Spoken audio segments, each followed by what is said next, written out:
Second City class, and he's been continuing to do the program here at Second City for the past over a year now, so he's getting very talented that way. A very friendly, very talented man. I know you all know him, and it's here. You're here for a good cause to support him. Please welcome your headliner for tonight, the first time in his feature stand-up performance, Mr. Ron Tyke.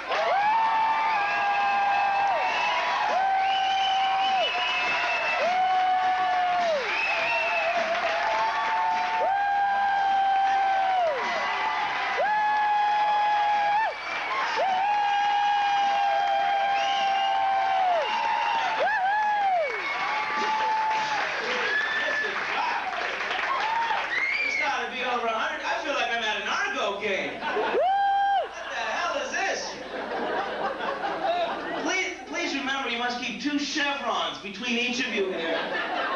We're getting close. Okay, how about a big hand for Steve Patterson?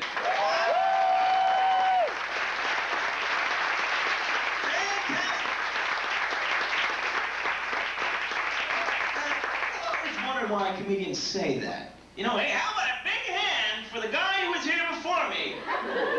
I should get you to think that I'm really funny. The last thing I want to do is tell you how funny the last guy was.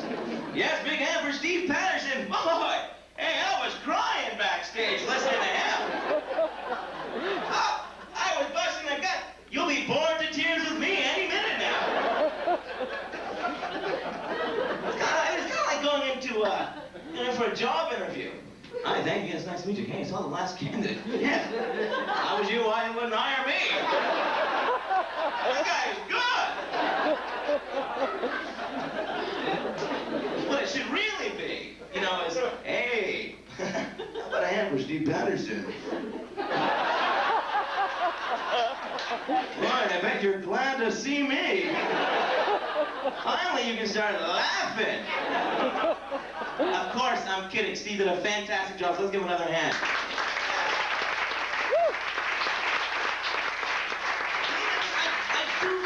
I got you right there, because the other thing that comedians do is they get you to applaud.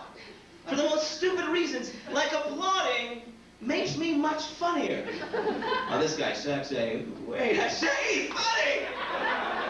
I'm applauding? What did he say? I don't know, but I'm laughing away! And they ask you those dorky questions, you know, like, so, I'm going to get married here tonight. Okay, yeah. Like people say, hey, wait, fuck, I'm married. This whole show's going to be about me. Because I'm married. Now, if that's the response you want, what you fucked up with 2 feet? Hey, how many people here have blinked within the past 3 minutes? Yeah? Round of applause? How many people have eaten in the last 72 hours? That there is audience participation. Very good. Very good. Yes, I'd like to thank some people for coming. First of all, give yourselves a round of applause.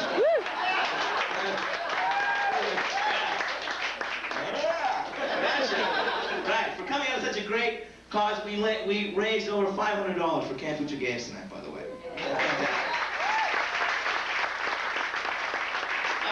I would like to thank my roommate, who's somewhere over here, Joanna Nader, for coming.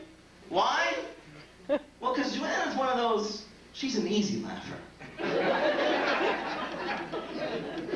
I wake up every morning, stroll out in my skivvies into the living room,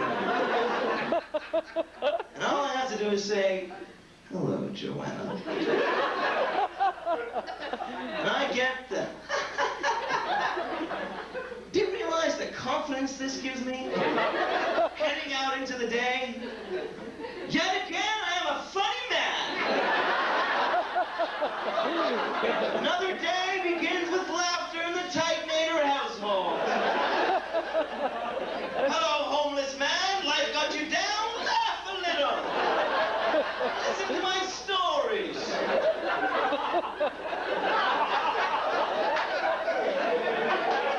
And there are a bunch of other... And I've come to realize that I was tortured. From the time I was conceived, straight up till today.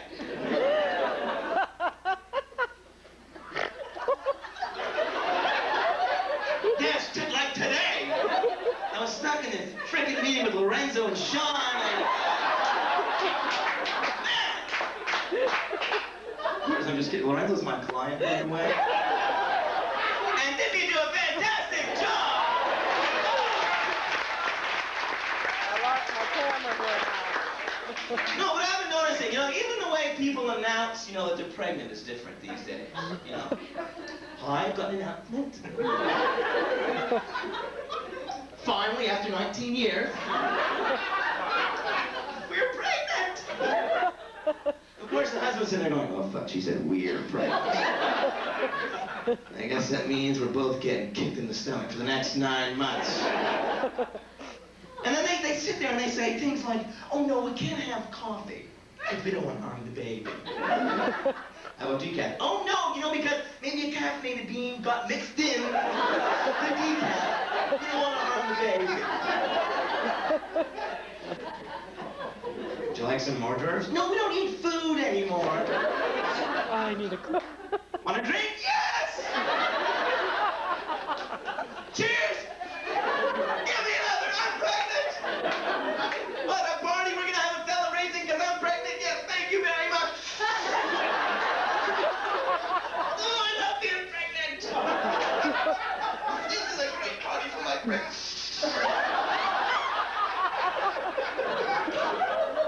If I would have known pregnancy was this good, I would have been pregnant a long time ago.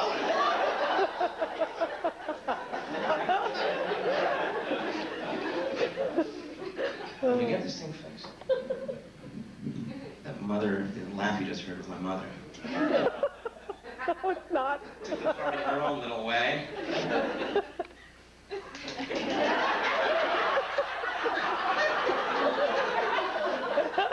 Yeah, pregnant! By the time my mom got to the delivery room, she thought Lamaze was a hot new car from Toyota. You want to know why we've got a drug problem in this country?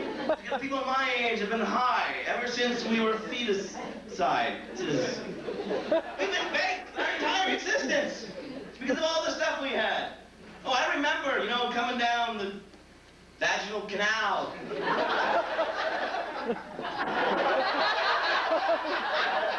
First channel there. No, phys ed grad. I remember I was coming down. Like, ooh, this is trippy.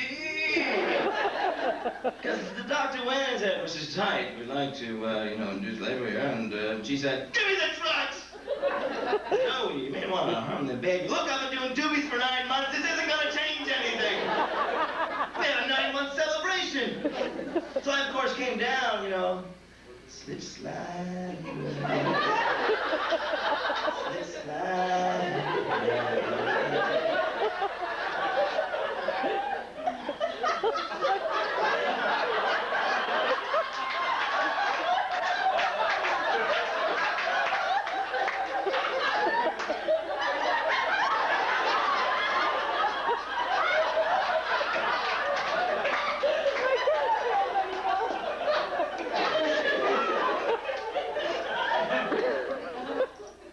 Wicked. Oh, I popped out. I was so high, I couldn't control my neck. I was paranoid as hell. Who's touching me? Who's touching me? Someone just smacked my ass. And they put me in the nursery with all the other babies who were high. Everyone was like, everyone had a chill, got a little tooted on, Lying there. I felt like I walked in like a bad Cheech and Chong movie. Hey, welcome to Cheech and Chong's next delivery! Lying there, I was so high in the nursery, I shit myself. That's how high I was. Just sitting there,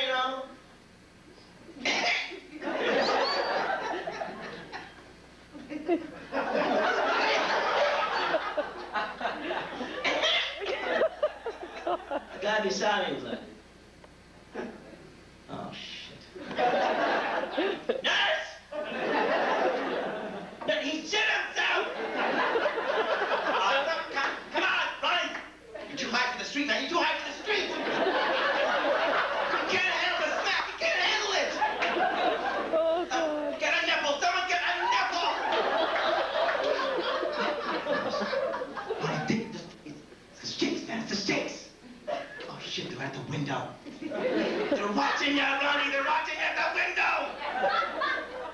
And at that point, I was like, Pink Floyd came on, you know, your lips move, but I can't hear what you say.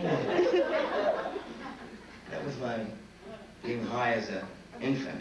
Then the torture then went from there. When they brought me home, my siblings, they were like, hey, we can torture him, woo! I'm the youngest, so I had 3 ahead of me who were gonna torture me. And they decided that what they wanted to do was teach me how to walk.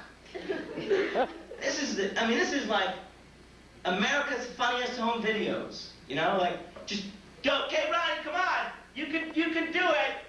Like that. And of course you think, oh, I know, if I start to lose my balance, I'll just go faster.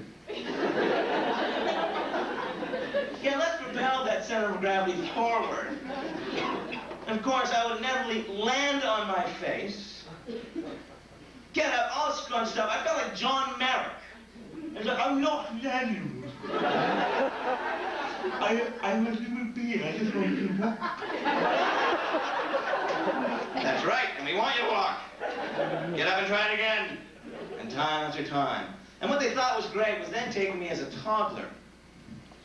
And they thought what they'd do is, for this torture, they'd take me to get my picture taken. Now this is torture like you've never seen, because this shit lasts a lifetime. I don't remember the actual excursion to the Sears Portrait Studio.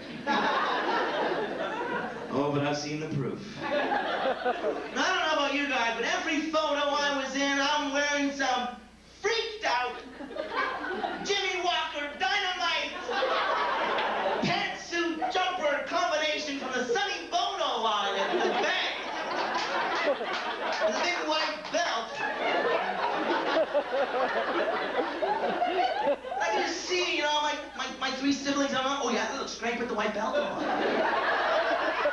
Fantastic. I look like a Puerto Rican Mr. Goodwrench at Church in Wellesley. That's a tough one. Puerto Rican, hello, my name's Raul. Mr. Goodwrench, zzz. Church in Wellesley, hello. This is the picture I painted. It's like, hello, my name is Ryan, here's my photo. The cameraman.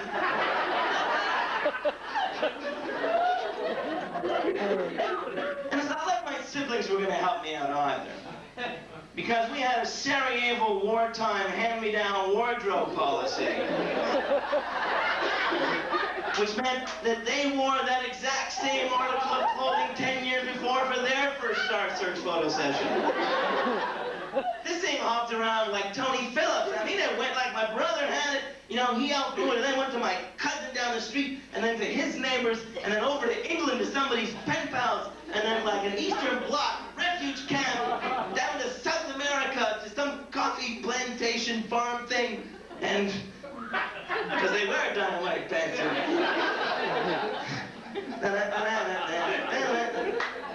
And back to my place just in time for my photo. Now, it's my contention. I believe that no one actually bought any new clothes in the late 60s, early 70s. I think the Canadian government, under Pierre Trudeau in 1969, bought a whole shitload of clothes. Then distributed them through the baby bonus system to families across the country.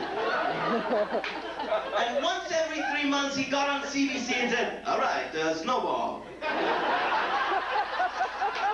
Because I don't know, it's like a box of clothes would come once every 3 months. Like, where did this come from? A box of clothes. I think we had like a sister family in Saskatoon or something. And I'll tell you, that sister family, they had freaked out sizes and bad taste. Because everything I got was either too big or too small. Now, you think too big is not so bad. Now, when I mean big, like these pants would be hiked up to here. I was the only kid in my school with the GWG halter top. I can undo my zipper and scratch my chest. And now, well, my mom would just, she'd hike them up and like duct tape around. And then the bottoms, like, the bottoms would, she'd fold them up. Now I'm talking this much here. I'm like, she felt like mid-thigh. These pants were full. I wore 2 pairs of pants because they folded up. I didn't need, shin pads for soccer. Like, oh, God, I get like, ding, ah! Yes, those are my pants. Came from Saskatoon. But sometimes you get really smart and she tucked them under. Well, that's great. All you see is white stitching on your mid-thigh. Oh, yeah. I had to walk to school. I couldn't bend at the knees. Ooh, there she goes, right there. But you know what? Too big was better than too small. Because too small, they became like culottes. They were like up to like the top of my calf. And that didn't matter. There could be as much white space here as you could see. It didn't matter. How my mom judged whether these pants were small enough was by going, oh yeah, I got plenty of room in the crotch. Plenty of room in the crotch. But like, hold on a second. When they're too big, you tell me that I'm going to grow into them. Like when I'm 40. And when they're too small, you tell me that it's the crotch area. I was 6, my dick was this big. There were no pubic hair to be seen anywhere. What was going to take up all this space? Personally, I would have been freaked out if there was like anything. Yeah. Right, plenty of room in the crotch. It was worse than going to Sears, They're like, all right, turn around. Oh, yeah. Oh, those look smart.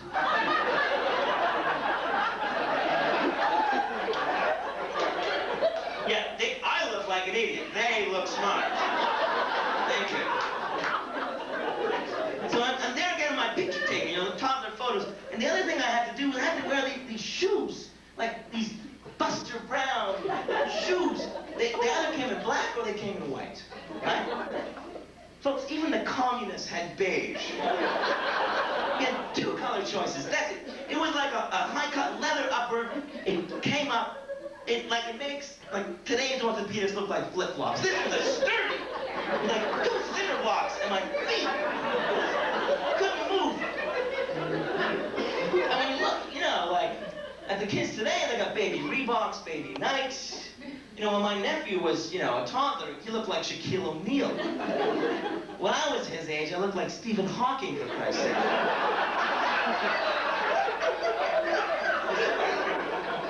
Thank you, Mom. That's it. A little hint. It's tough enough keeping the pedophiles out of the fucking priesthood, let alone the block parent society. I can just imagine. Oh, Peter pedophile, hey, you got your sign yet? Sign? What sign? The block parent sign. Come on, the kids just come running. And when they do, they'll probably be frightened. Moving right along. The rub was deep. It wasn't as bad as that other safety precaution, the crossing guard. And I don't mean the retired 90-year-old woman who hobbled out with the stop sign and the whistle. No, that was okay. What I mean are the crossing guards, your classmates, who got to wear that powerful enforcing orange belt. Oh, yeah. I'm the cat's ass, because I'm the crossing guard. Great. Chris Tyson, who kicked the crap out of me at recess, is now going to decide when and how I'm going to launch myself into oncoming traffic. Yeah, that's safe. Thank you. Then I became a crossing guard. Boy, I felt the power. No, you can't go. Chris Tyson. And you could either just make them wait, Ooh, yeah, that girl will be coming any second. Wouldn't want you to get hurt. Hey, the Flintstones are on right now. I guess you're wishing you could get on your way. You gotta do that, or you just like, let go! The nice thing about school, though, was the routine that you had. You know, when you went home at nighttime, you kind of come home, you'd be all spry, energetic from the day at school. You'd watch a little after-school special. Sit down for little Muppets. Then Sean on Awe. You all watched it? I know you did. That's it. That's where laughing watched. Right. And then you sit and you get in the tub, right? To the bath. The bath is how you clean yourself when you were young and in school. Folks, this is torture. The bath is the most disgusting invention of personal hygiene in the history of the world. Oh, I'm sorry. Yeah, okay, I'm naked. Okay, in the tub. Okay, yeah, in a cesspool of my own dirt for like a half an hour. Great. Okay, yeah. Yeah. Oh, this is fun. I got a boat. Yeah, the bubbles are coming in. But my brother? Oh, yeah, sure, bring him in. Yeah. No. There's plenty of room. It's a tub. You know, I don't mind. The dog, sure. You know, we'll play with them. That's gonna be fun. Yeah. The barbecue grill? Oh, okay.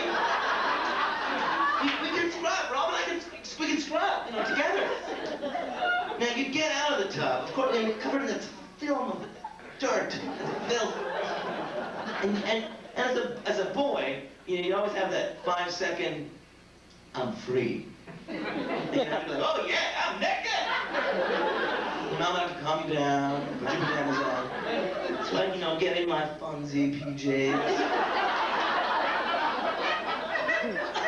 Look at myself in the mirror.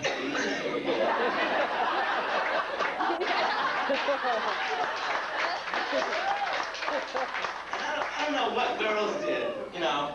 Put on your Holly Hobbie, okay. That a Smurfette? Yeah, good night. But I put on the pajamas and I'd go to bed, and I'd go to bed and then I'd wake up in the morning, and then I would just put on clean clothes and go to school after lying in my sweat for 8 hours. So it was like my mom saying, yeah, we'll send you off with BO. It's just part of the torture. But not only did I go to school smelling, but because I had a bath the night before and then went to bed, my hair, then I made like, you'll better look like Don King. That's how bad my hair was. And of course, it would just be in one area, in the back. And I would try to, you know,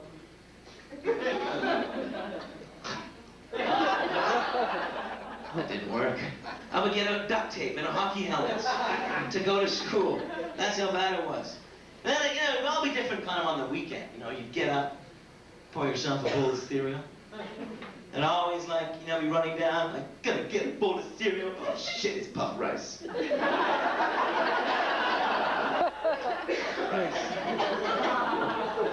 I give to you the 2 different types of cereals. 1, the expensive kind.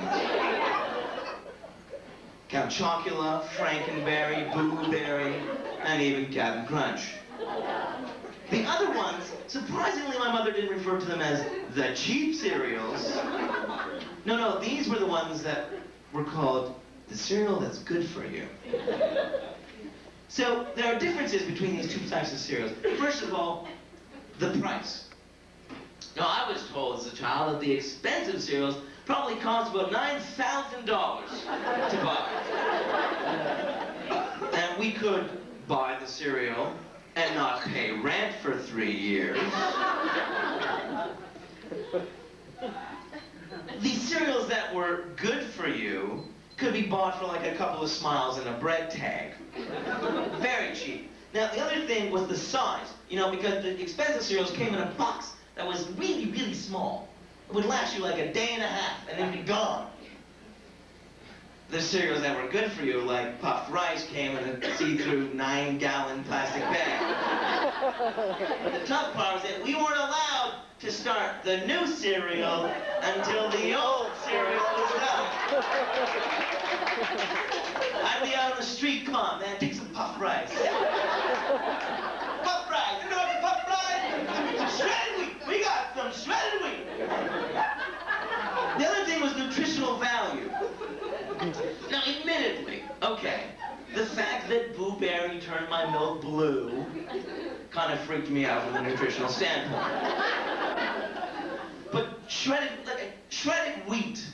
Just listen to the name. Roll off your tongue. Shredded wheat. Yes, and new from Post or whoever makes shredded wheat. Mulched grass. Yes. Chopped hay. There's another one. Now, are you telling me these things were good for you? I knew what we could do. Get your hamster, man.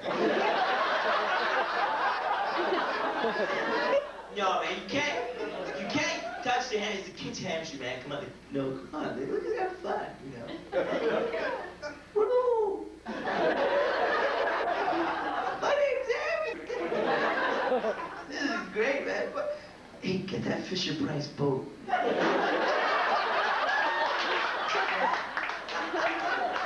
Okay, Johnny, man, get the duct tape. Duct tape his paws down. He looks like he's driving, man. He's driving the boat.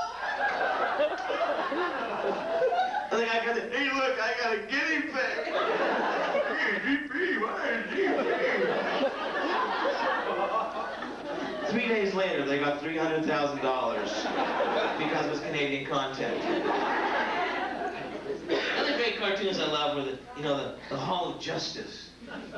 The Hall of Justice, filled with superheroes. Now, was the Hall of Justice like a union for the superheroes? Or was it just like an executive Kinko's, where they got to share some space and a receptionist?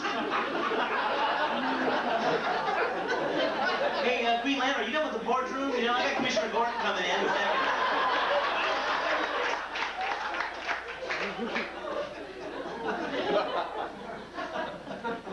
Thanks for calling the Hall of Justice, la Hall de Justice, bonjour. For service in English, press 1. Pour service en français, press 2. To use our company directory, please press the pound key. Beep, beep, beep, beep, beep. Batman, extension 47. Beep. Hey, you reached the voicemail of Batman. I'm sorry, I can't take a call right now. Either on the phone or in the Batcave. This is an immediate and urgent matter. Please press 0 and ask to speak to Robin. I'd be happy to help you. Yeah, the people in the Hall of Justice I really love were the Wonder Twins. Yeah.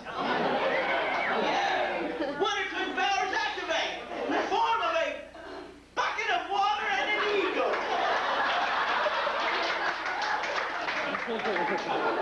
Villains fleeing in horror.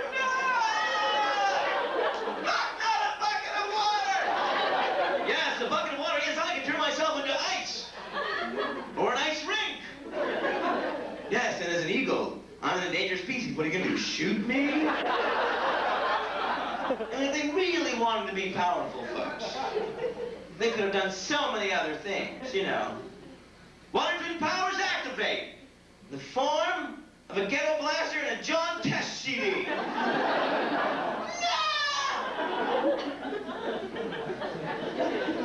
Wonder Twin powers activate in the form of an aerobics thong and Rita McNeil.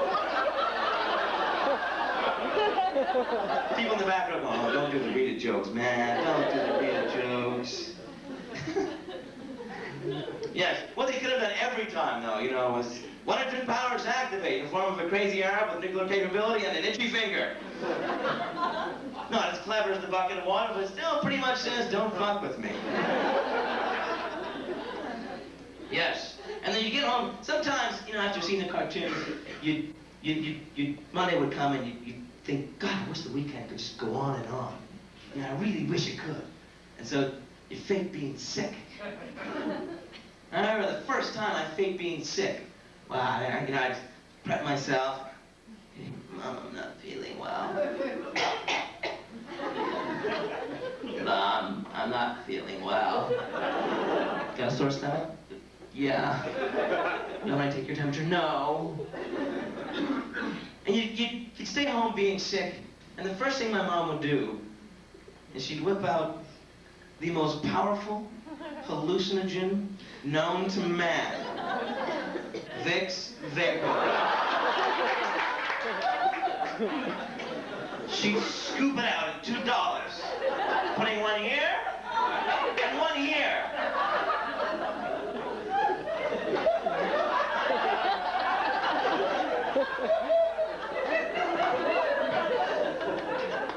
Soon, the mentalistic action was going to my brain.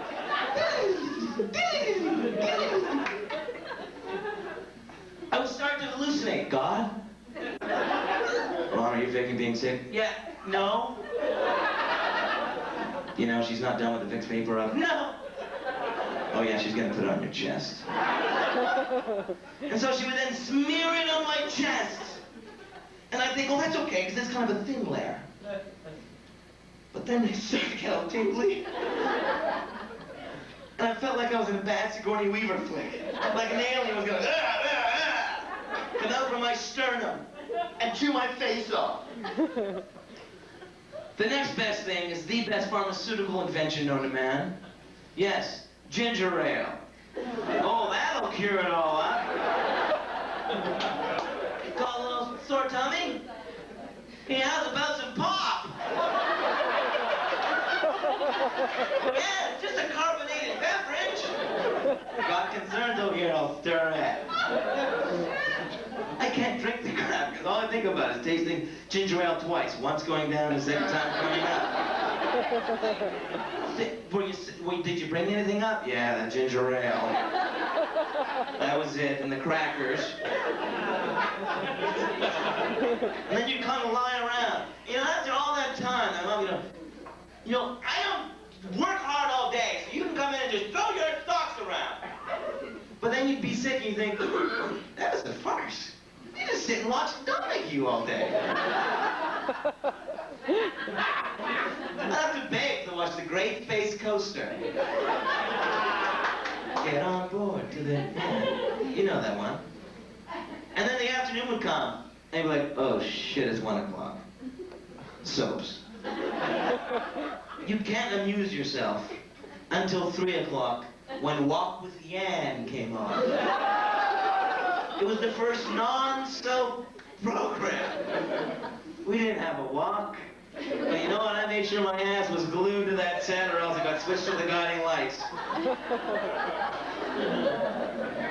Yes. And of course, all came crumbling down a few years ago when I went to Queens, and the first time I shot for myself. Called home. Ma! Went to the grocery store. Took a look at Captain Crunch. Took a look at shredded wheat. Same fucking price.